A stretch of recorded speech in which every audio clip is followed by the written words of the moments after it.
Después seleccionen español y por último el botón que dice Done, listo o finalizado. Si necesitan ayuda, nos pueden dejar saber en el chat. Muchas gracias. Thank you very much. We can start interpretation now.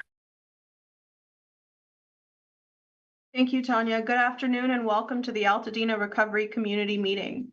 Today we have one short presentation, then we will answer questions that have been pre-submitted by community members.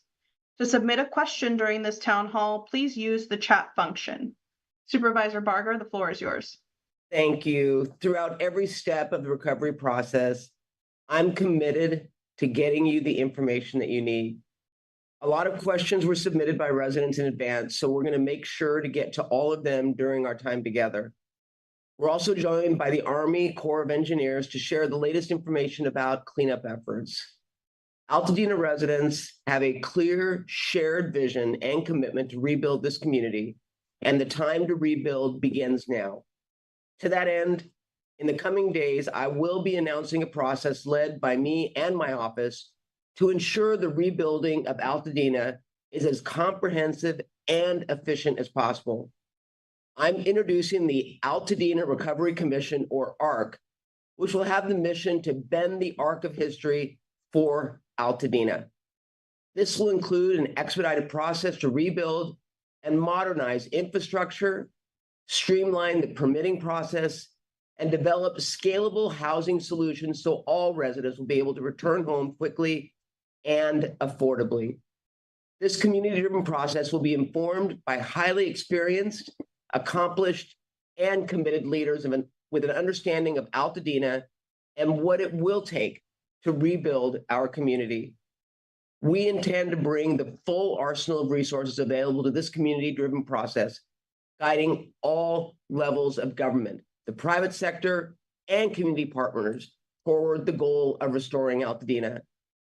It's time for all of us to reclaim and rebuild Altadena, holding fast to our vision and hope for the future.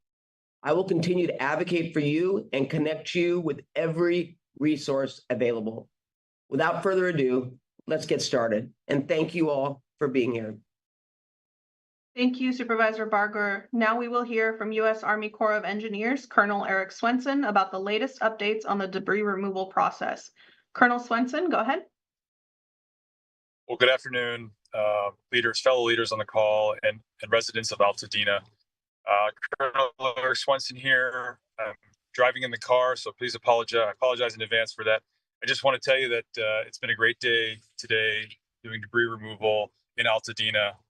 We are on our third day working on the Pasadena Rosebud Academy School in Altadena, and we also started working at the Edison School today.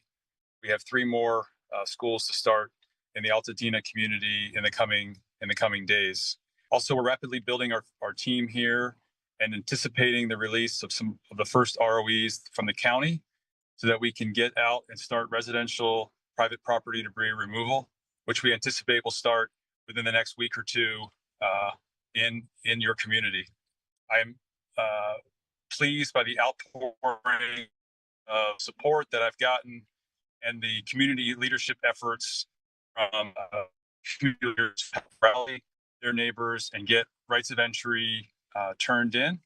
And I think you'll see soon that that'll pay huge dividends when our crews get out to your neighborhoods and start to remove the visible signs of the fire and make you one step closer to rebuilding your homes on your lots in Altadena. Over.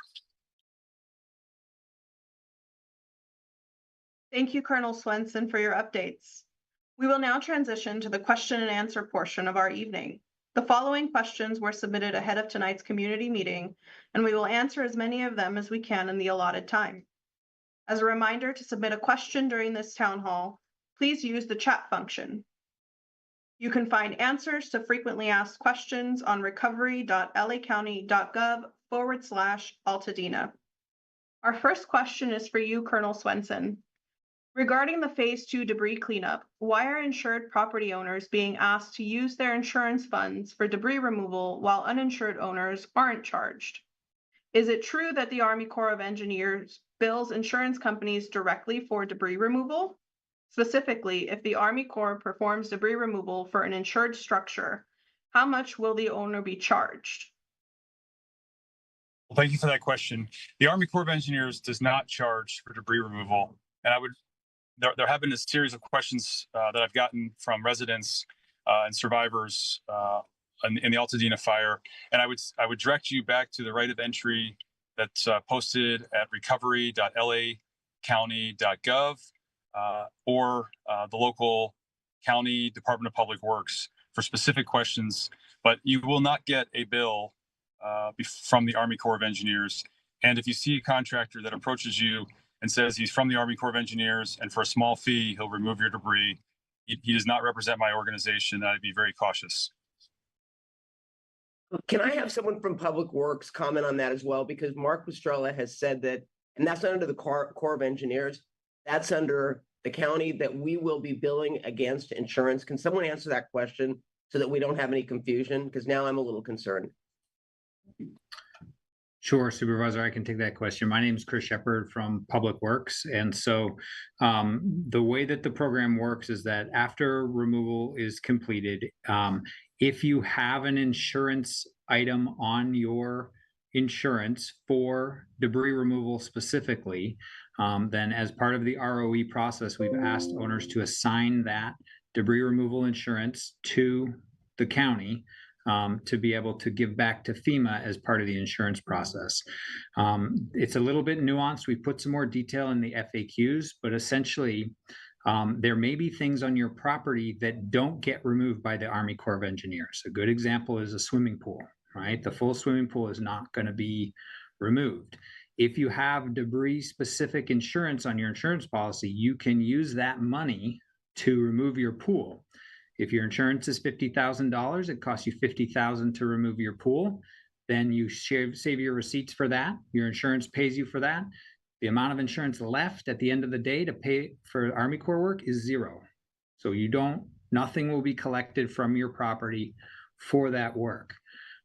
There are policies that include debris removal as an amount, a percentage of your overall rebuild cost. And so every policy is a little different. We'll work with each owner to work with you on what your policy is specifically, and no collection of any proceeds will happen until after removal has completed, and in some cases not until after the rebuild has happened.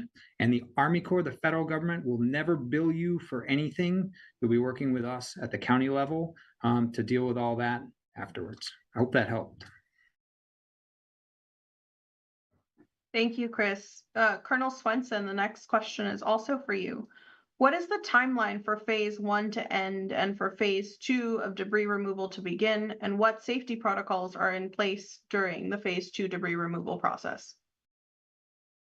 Yeah, so we anticipate phase 1 being completed for the majority of properties within the next 30 days. Some properties could be deferred. That means that there might have been obstacles in the way, like a fallen-in roof over a garage that made it impossible for the EPA to do the work. And so then we will pick that up when we start our phase 2. We will get your right of entry. We'll do phase 1 first, and then we'll proceed to phase 2. And the second question, I think, was regarding safety equipment. Protocols. So when our employees, our contractors are in the ash footprint, they will be in full personal protective equipment to include respirators, full Tyvek suits, booties, goggles, hard hats, and gloves. And that is to protect all of our employees from the hazards that could be on that property.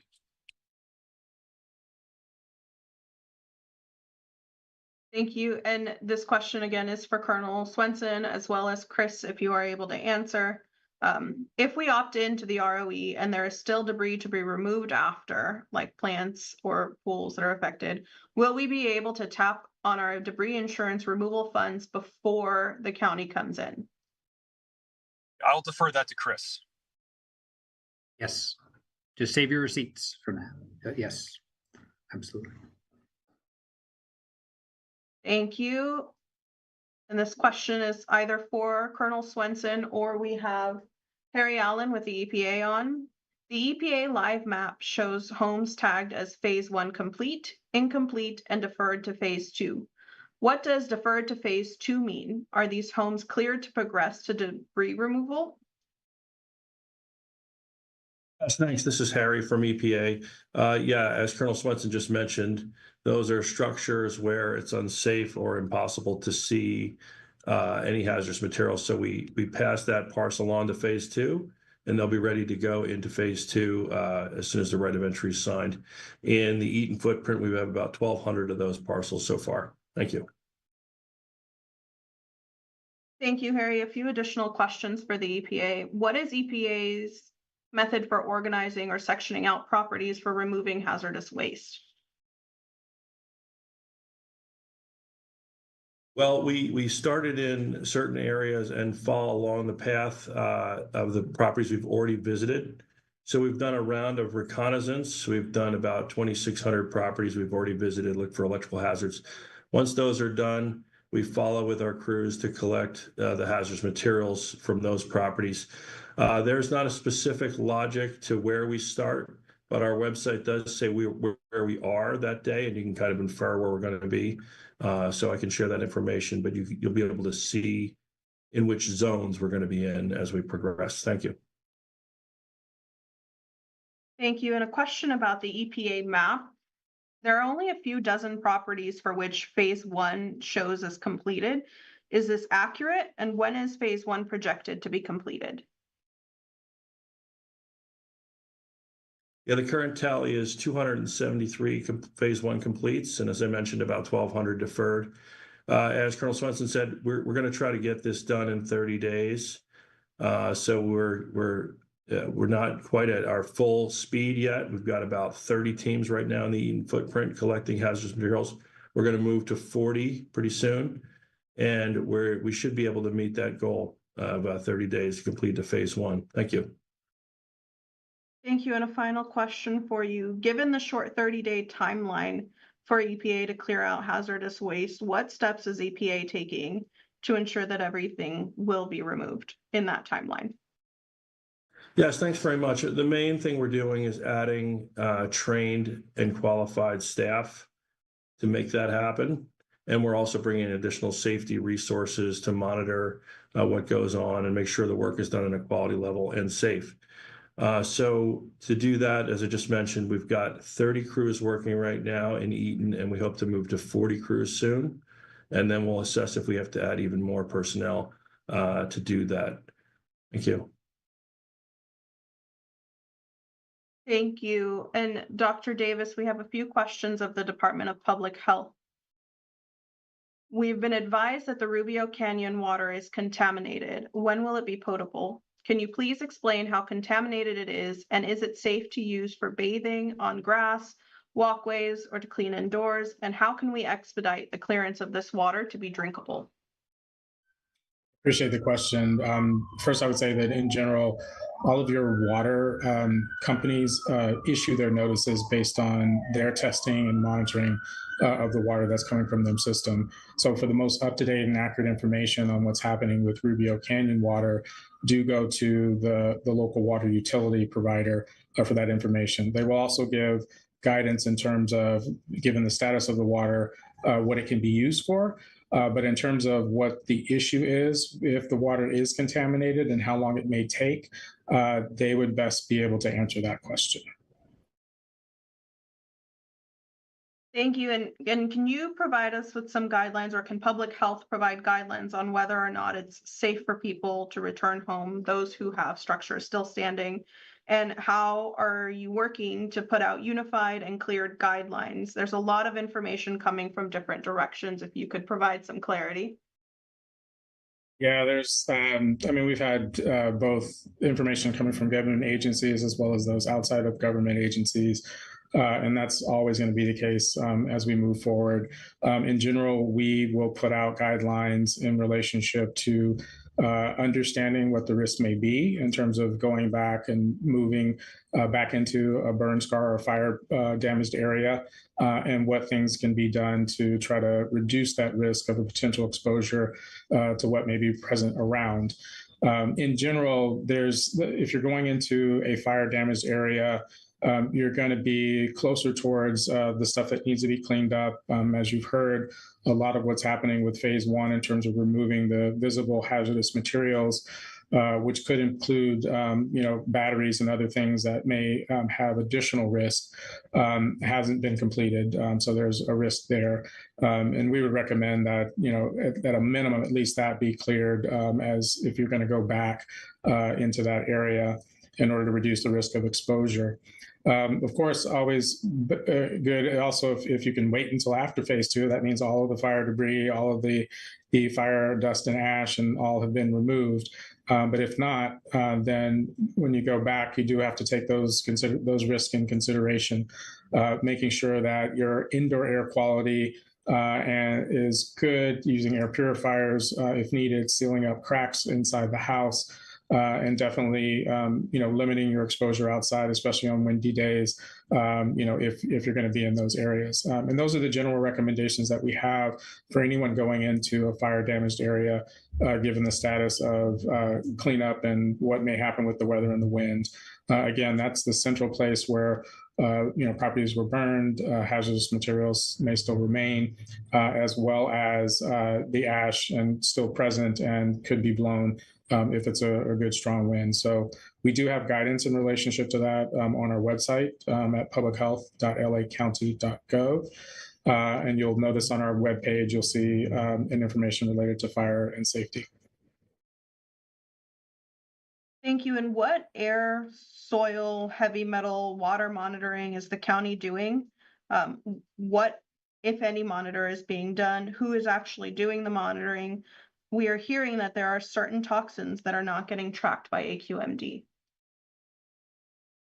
So AQMD is responsible for doing the air monitoring. I believe they had an announcement a couple days ago, or at the end of last week, that they're doing some additional air monitoring inside of the burned area or near the burned area as debris removal is continuing to move forward. You'd have to go to their website to get more details in relationship to that. But in general, when we look at air quality, what we notice is that during a fire, air quality gets worse as the fire is ongoing. And then as it starts to clear, when smoke and ash and other things are not being produced, it starts to get better and, almost back to baseline in many instances, depending on the weather and, what's happening. So in general, following the Air Quality Management District in terms of the air quality index for your area will give you an idea on how polluted the air may be. And in some areas, there's some additional monitoring depending on whether or not there's a source of pollution.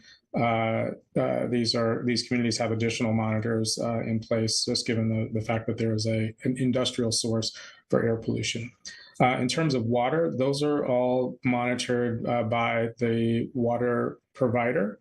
Those have state standards in terms of what is monitored and what determines whether or not the water is safe to drink or potable. And that information is continuing to go through. Water companies are monitoring their systems. Some may have been impacted by electricity. Some may have been impacted by other factors. The source may have been impacted. So if you've gotten a notice, follow that notice, again, related to water, and they'll notify when that's cleared. The biggest thing that comes up now is around soil monitoring or soil. And so we're looking at a plan for how that might be done, given the extent of damage from the fires. And so there's more to come in relationship to that, but we are in discussion with state and federal agencies in terms of how best to do some monitoring related to that. One thing I will say, though, as properties that are eligible and go through phase one and phase two, fire damaged, fire destroyed properties, a lot of what is going to happen in terms of phase two is also pulling up that soil that you would expect to have a lot of the chemicals and harmful things that have come and been a byproduct of the fire. So that is being removed as part of phase two. So more to come as we move forward and understand better on how best we can monitor the soil. Thank you, Dr. Davis. And then a final of the pre-submitted questions. It's sort of a compound question. If I'm not eligible for cleanup because my home is still standing, How can I ensure my property is safe and free from contamination? And how do I know what is toxic in our homes and on our property, including fruit? Good complex question. So the first thing I would say is you're really looking at the extent of how much ash and soot, meaning black dust, which is a byproduct of fires, is within your home. How much ash is within your home, how much soot is within your home, and the extent of that. Now, if it's a lot, then yes, professional help may be needed to assess and clean that up. In general, we have provided some guidance on how to go about cleaning that up. And if it's not a lot, you don't have a lot of strong odor in the house, then there's probably not much that you have to worry about in that regard.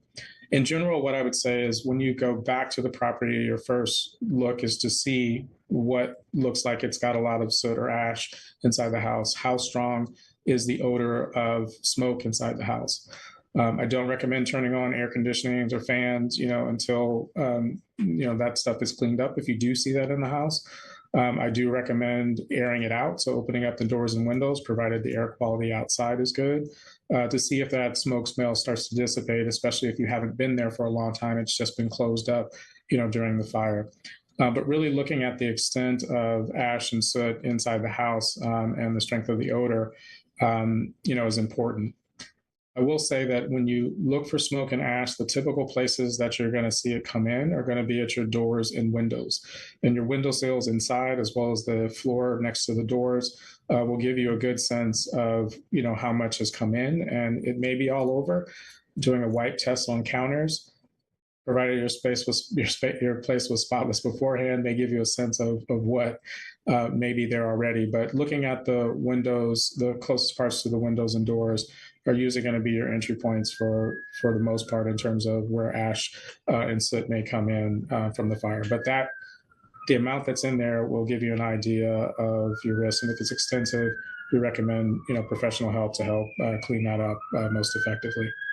The question about fruit, in general, if you're worried about it, throw it out. But you can also, and we do have some guidance on our website related to home produce and what to do in relationship to that.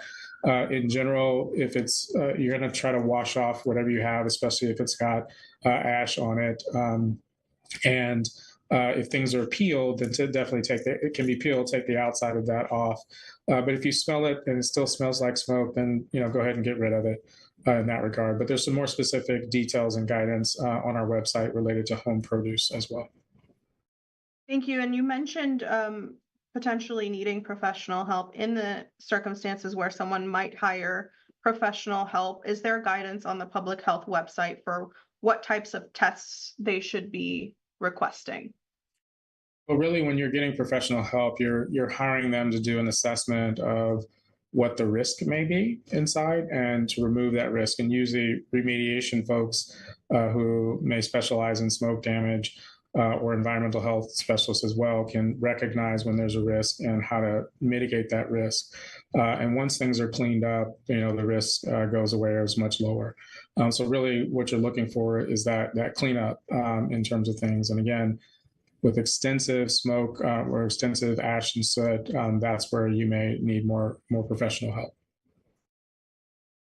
Thank you, Dr. Davis. And we do have some questions specifically on the topic of insurance. We have Julia Juarez, who's the Deputy Commissioner for Community Relations and Outreach with the Department of Insurance on. Julia, these questions will mostly be directed towards you. We've received multiple questions regarding the future availability of insurance as homeowners prepare to embark on the rebuilding of their homes. Can homeowners be reassured that they will be able to obtain insurance after the rebuild and recovery effort? And can you speak to how the Department of Insurance ensures that insurance providers are complying with Commissioner Lara's mandatory moratorium on policy non-renewals and cancellations? Thank you very much for your questions. I am pleased to inform you that Commissioner Lara has been working on the issue of availability for insurance for quite some time, and we have been working in particular with our our strategy to ensure that insurance companies are able to continue to do business in the state, and have been working directly with the governor's office, with the legislature, and with insurance companies. We have our sustainable insurance strategy, which has been set up so that we can work with the insurance companies and make sure that they are able to see one of the biggest issues, which is really the risk, right? And so we were able to work with them to put together some rules there for them to be able to use catastrophic modeling to look at those particular homes, and what are we, how can we make sure that we are actually charging people the actual risk that they have. So all of these, there are different segments to that, and I welcome people to please go into the Department of Insurance website to learn more about that. But all of those, that is coupled with other things that we have done within the department to make sure that we are up to date with everything that we need to do in-house to make sure that that rates are in place. And so there are a lot of different sections to this, in particularly making sure that homes are safer from wildfires, and help to get everyone together to work on risk mitigation. And so all of those things together are ensuring that the market in itself continues to grow in the state. And so we are very much so, we have, after the fires, the commissioner, along with the governor, met with all of the insurance companies and discussed the future of insurance, and have been ensured that they will continue to do business in the state as of now. Now, so I encourage you to look into the website so that you can see more information. And our website is insurance.ca.gov, and I can certainly put more information on our chat so that you can see there as well. In regards to the moratoriums, apologies for that. You can also look at your particular zip code and see if you are, if you are in one of those communities that will be part of the moratoriums. If you think that you are being non-renewed and you shouldn't be, please contact the department, and we are happy to review that with you and go through the process of working with you and the department and the insurance companies to review. So you will be able to have somebody on your side to look on your behalf. And so our phone number, you can call us. Our phone number is 1-800-927-4357. Again, our number is 1-800-927-4357. And you can also look in our website and actually look up for your particular zip code to see if you qualify for that moratorium. If your home has been a complete loss, you automatically have 2 years of continuous insurance. So non-renewals will not be applying to you if it is a complete loss for at least 2 years. So that is in place already as well. Thank you. And somewhat related to the previous questions, is there a limit to which insurance companies can increase a consumer's future premiums? Premiums were already increasing for many, and there's widespread concern that these horrific events will lead to significant and prohibitive premium cost increases. Thank you for that question. It is an important question because we have seen in many places where insurance has increased. The issue with how much your insurance may increase actually is the Department of Insurance does evaluate every insurance company, and we have our experts that work with the insurance companies to make sure that the rates that they are charging are not discriminatory or overly basically impossible for people to pay. What we look at are everyone has to turn in their applications for rates, and the thing is that when insurance companies do request for an insurance increase, a rate premium increase, When they send that in, they say if they get a, let's say, 20% increase, that doesn't mean that everyone within that company will get a general 20% increase. It is basically 20% increase for their entire book of business.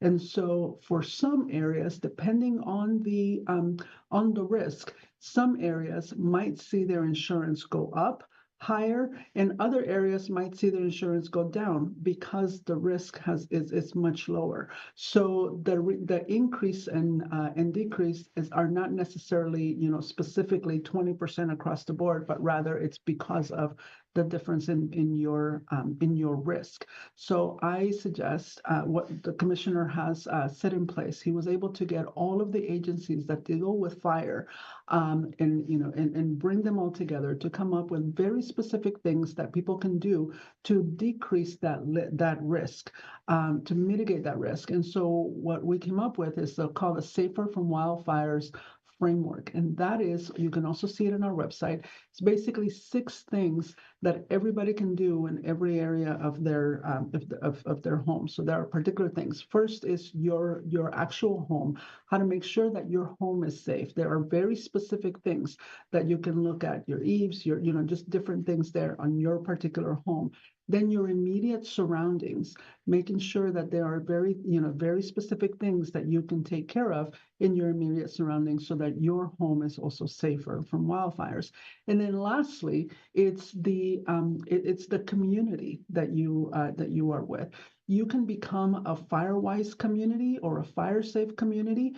And what that means is that if you get 8 people within your community together, 8 homes or more, that they will all work together to ensure that they can all keep their homes safer, then what you will be able to do is actually apply for grants and for things like that that can help you to decrease that risk as well, but also be able to help each other. If there is someone down the street that is an elderly person that cannot necessarily clean out their gutters or or things like that they would need help with, then the whole community can come together and figure out, okay, that area needs to be taken care of.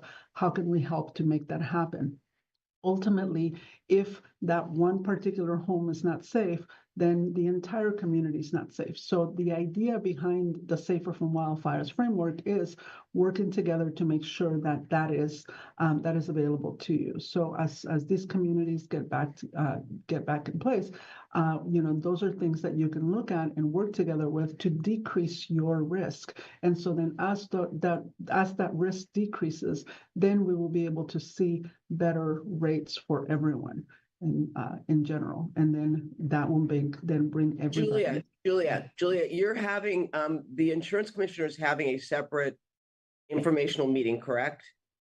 The commissioner had a separate meeting already this last Friday, but we are the commissioner had a meeting already we had a workshop in Pasadena 2 weeks ago, and then now we had a virtual town hall.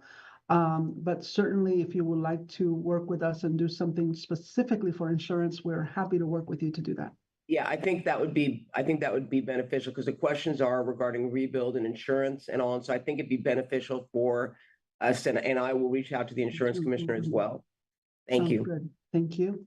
Thank you, Julia and Supervisor Barger.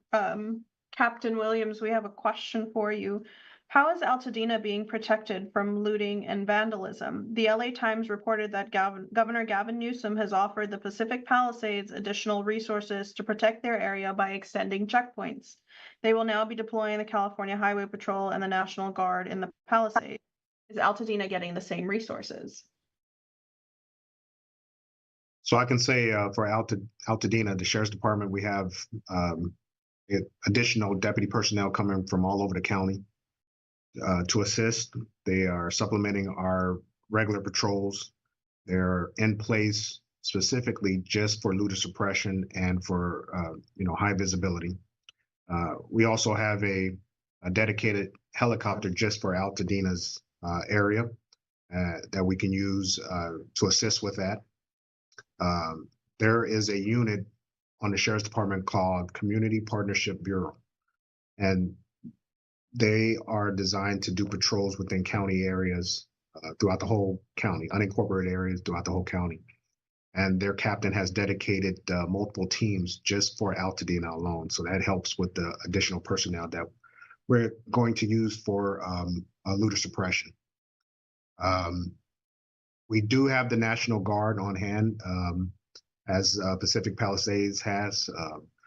They have been extended to stay here in Altadena for quite some time. I'm not quite sure how long they will stay, but I was advised as long as they are in Pacific Palisades, they will also be available here in Altadena. So we're grateful for that extension of the National Guard being here. And the thing I like the most is that we have implemented a home check email group for people to email us if they want us to specifically check on their homes. And when they do make this request, it's not a one-time thing, it's continuous. So I like to give that email address out. It's Altadena Home Check, that's all one word, Altadena Home Check at lasd.org. And it's already been in place for a week. We have numerous homes on that list. And for the foreseeable future, we will do home checks multiple times a day on those homes. So I encourage everyone in the area to please submit the request. That way we know a specific home to go check to. And as we're doing that, that still counts as the roving patrols that we have throughout all of Altadena area. Other than that, we really encourage the public to report incidents of as they are occurring. As if anything looks suspicious, please report it, and we can respond as soon as possible. That's one of the benefits of having multiple personnel in the area to help with our response times for some of those incidents that are reported.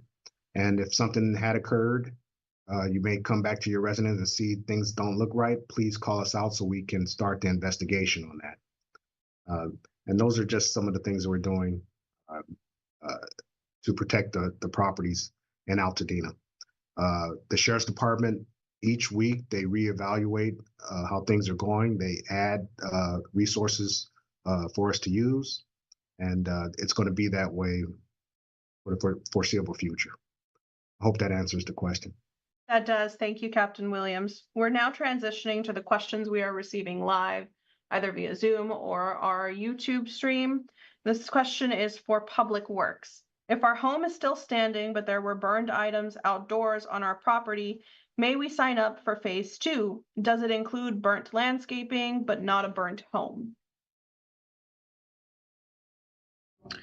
Phase 2 does not include burned landscaping separate from a home if your home hasn't been destroyed. So you can work with the local waste hauler to have vegetation removed that is cleared up from a property where the structure has not been damaged.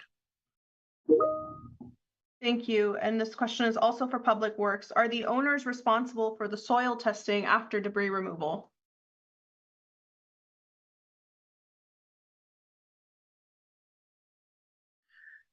Is that in regards to owners who opt out of the program or owners who opt in? I guess per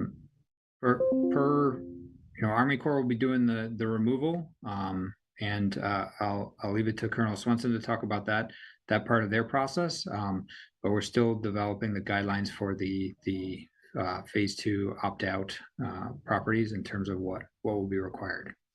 Thank you, Chris. And to answer your question, this is for the opt-in specifically. Okay. Yeah, so the Army Corps will not do soil testing as part of our process. We will remove 6 inches of topsoil that is within the ash footprint and outside of the foundation. And then residents have a choice for the foundation, whether they want us to remove it or they want us to keep it in place. Thank you. And again, this question is for Public Works. To clarify, insurance money for removal will be collected to be given back to FEMA, even if we didn't receive any financial help from FEMA? That is our understanding. It's not related to the financial assistance from FEMA under the individual assistance application. It's specifically related to the private property debris removal program. So I would ask for FEMA clarification on that if there's anyone from FEMA on the line, but that is our understanding. Thank you, Chris. And a follow-up to that received in the chats. Why are you making the assignment of the insurance proceeds a condition of opting in for purple marked properties?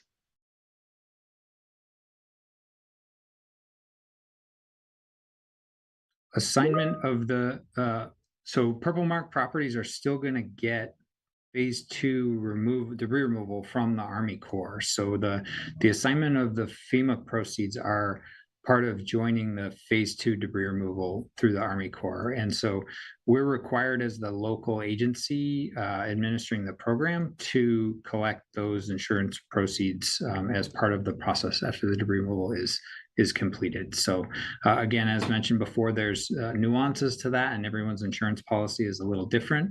And so we'll be working with everyone specifically on their situation and how it applies based on your unique situation. Thank you. Thank you, Chris. And the next question, either for you, Chris, or Dr. Davis with Public Health. Can residents still live on the street where adjacent properties have to have debris removal? Is it best to vacate, and can we be notified in advance?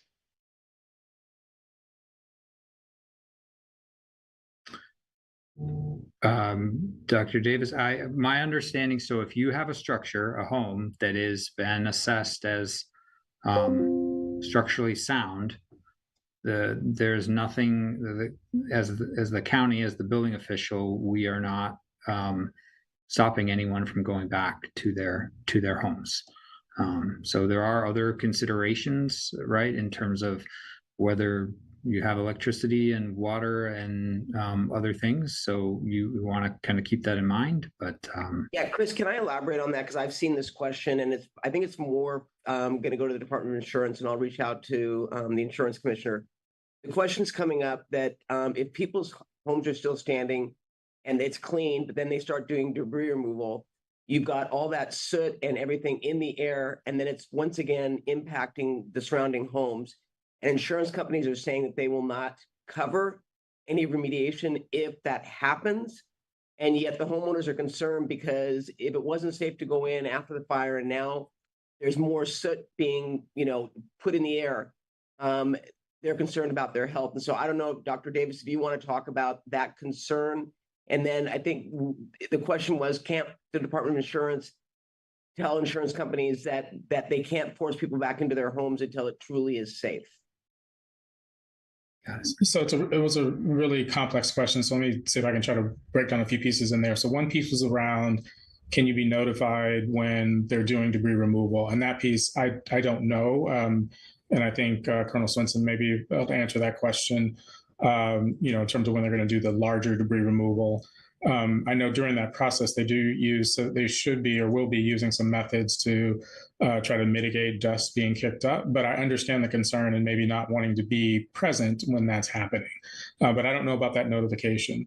I would say in general, when we talk about being in that area and being outside in terms of where there is damaged property, there's still debris to be removed. We have recommended using personal protective equipment when you're outdoors in order to prevent potentially breathing in, ash and fine dust that may be kicked up by the wind or other activities in general. I do know that in the past, and this will probably be the case moving forward, there will be some who want to potentially put an RV or something like that in the area. And there are discussions around when and how that might happen and the requirements for that. But in general, I would say I can't speak to when in terms of notification, but there is that potential risk of things being kicked up during that process. But there are some steps that they do take to reduce that. I could weigh in. So we will notify the owner of the property about 3 to 5 days before we get there, and then a day before we're going to get there. So they're part of the process, and they can be present if they want. We can't necessarily notify every resident of a standing home. of when the homes around them are going to be notified.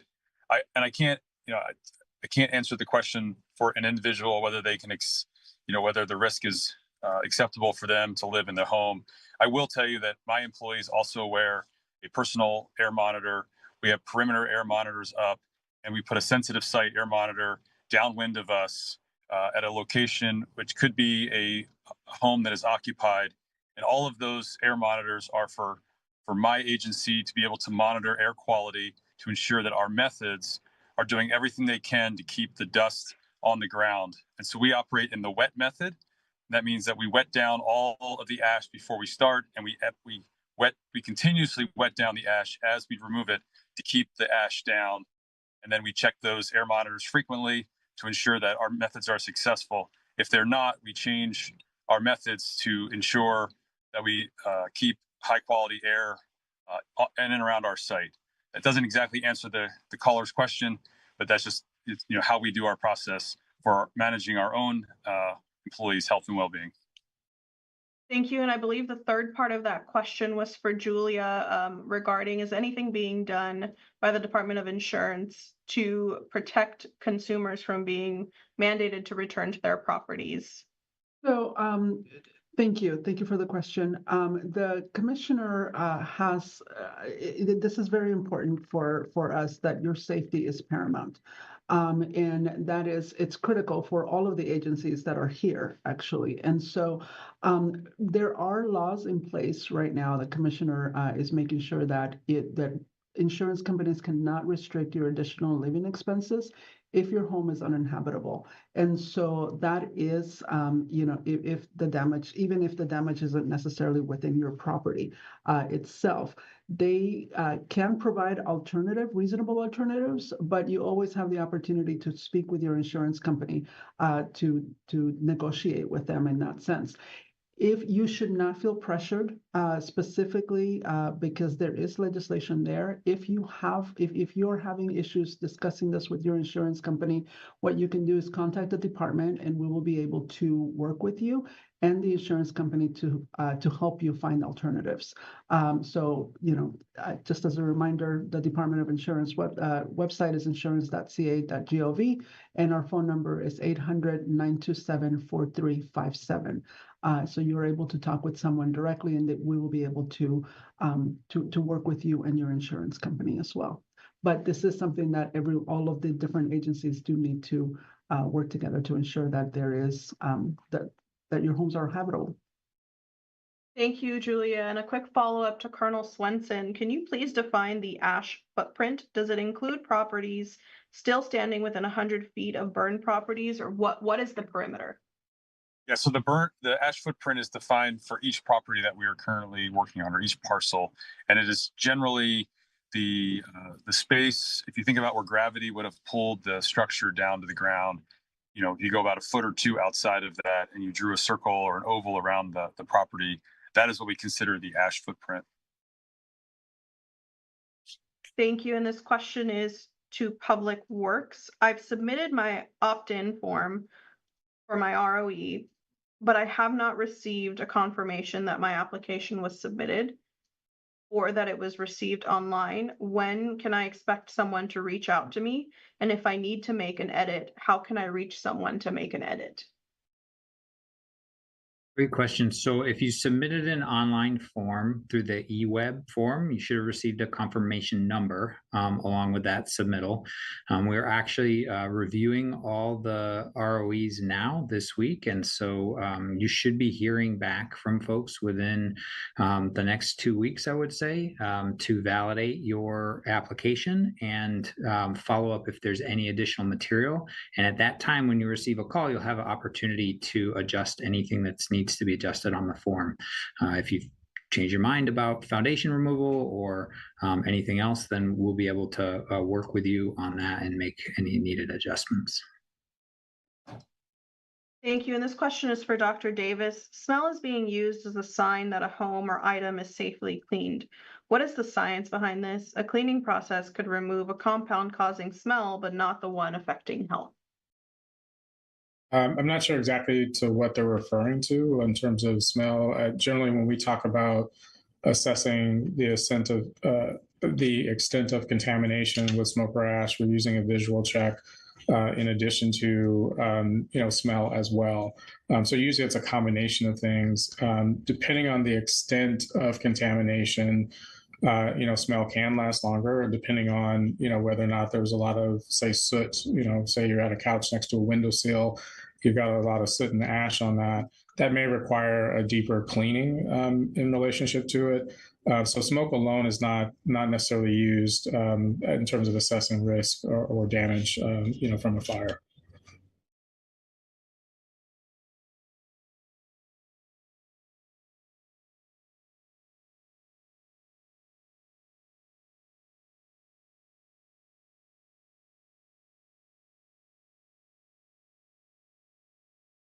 You're muted now. Thank you.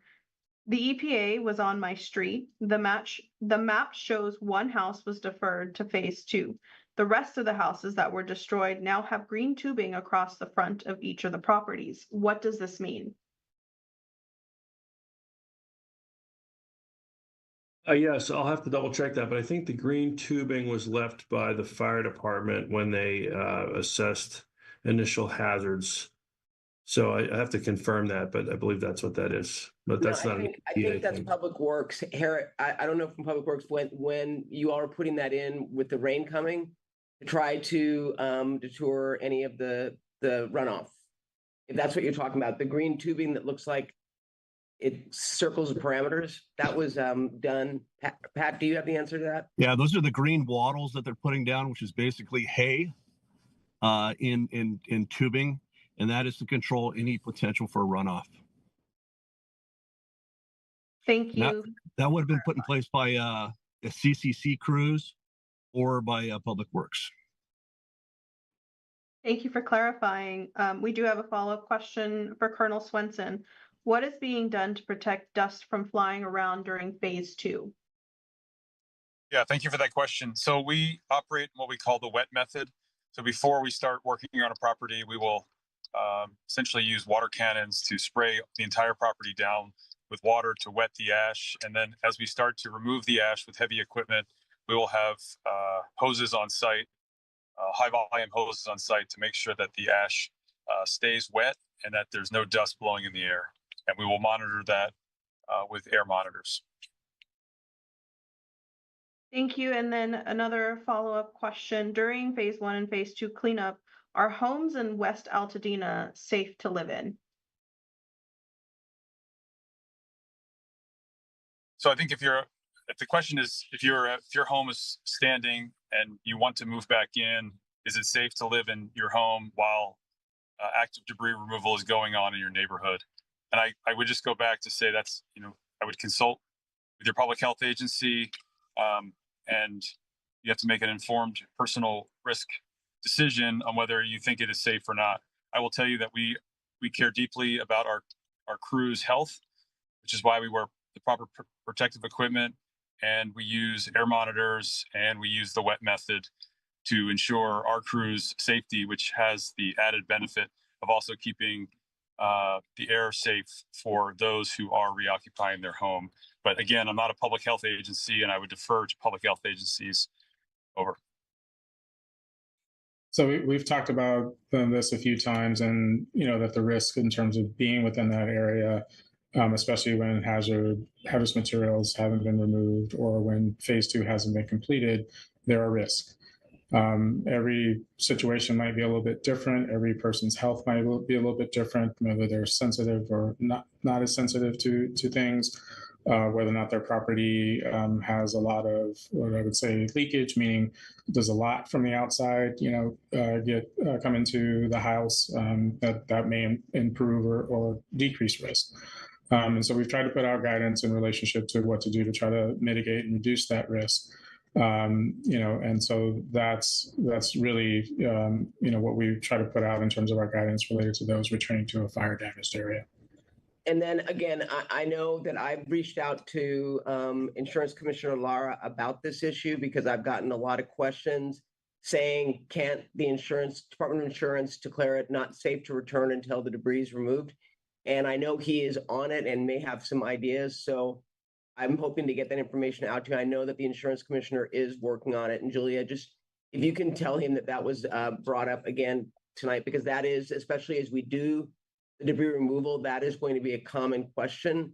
And I even heard it over the weekend with people who did not lose their homes, but are anticipating debris removal. So I hear you all, and we are going to follow up on that. Thank you, Supervisor Barger. And we do have Corey Williams with the Small Business Administration on. Corey, we do have a question for you. There are businesses who survived the fire but have operational expenses and insurances are not assisting. What is the plan to support these businesses?